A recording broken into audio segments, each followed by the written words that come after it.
ನಮ್ಮ side actually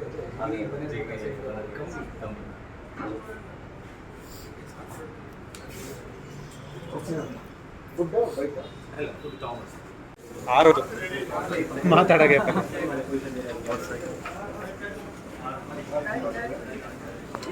ಚೂರು ಜಾಗ ಬಿಡಿ. ಒಂದು ನಿಮಿಷ ಇರೋ ತೆಗಿತಾ ಇದೆಯಲ್ಲ ಹೋಗಿ.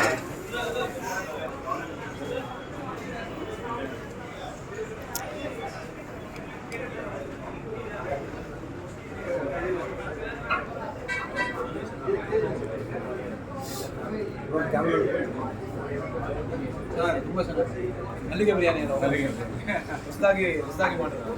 ಟೇಸ್ಟ್ ಸೂಪರ್ ಆಗಿದೆ. ಸ್ಪೈಸಸ್ ಎಲ್ಲ ಕರೆಕ್ಟ್ ಆಗಿದೆ, ಸೂಪರ್ ಆಗಿದೆ. ಪಬ್ಲಿಕ್ಕಿಗೆ ಏನು ಹೇಳ್ತೀರಾ? ಇದು ಬಿರಿಯಾನಿ ಅಂದರೆ ಆ್ಯಕ್ಚುಲಿ ತಿಂದಮೇಲೆ ಇನ್ನೊಂದ್ಸಲಿ ಒನ್ ಮೋರ್ ಅನ್ಬೇಕು. ಸೊ ಬನ್ನಿ, ತುಂಬ ಚೆನ್ನಾಗಿದೆ ಟೇಸ್ಟ್. ಫಸ್ಟ್ ಟೈಮ್ ನಾನು ಟೇಸ್ಟ್ ಮಾಡ್ಕೊಂಡಿದ್ದು ಮಲ್ಲಿಗೆ ಬಿರಿಯಾನಿ, ಸಿಕ್ಕಾಪಟ್ಟೆ ಚೆನ್ನಾಗಿದೆ.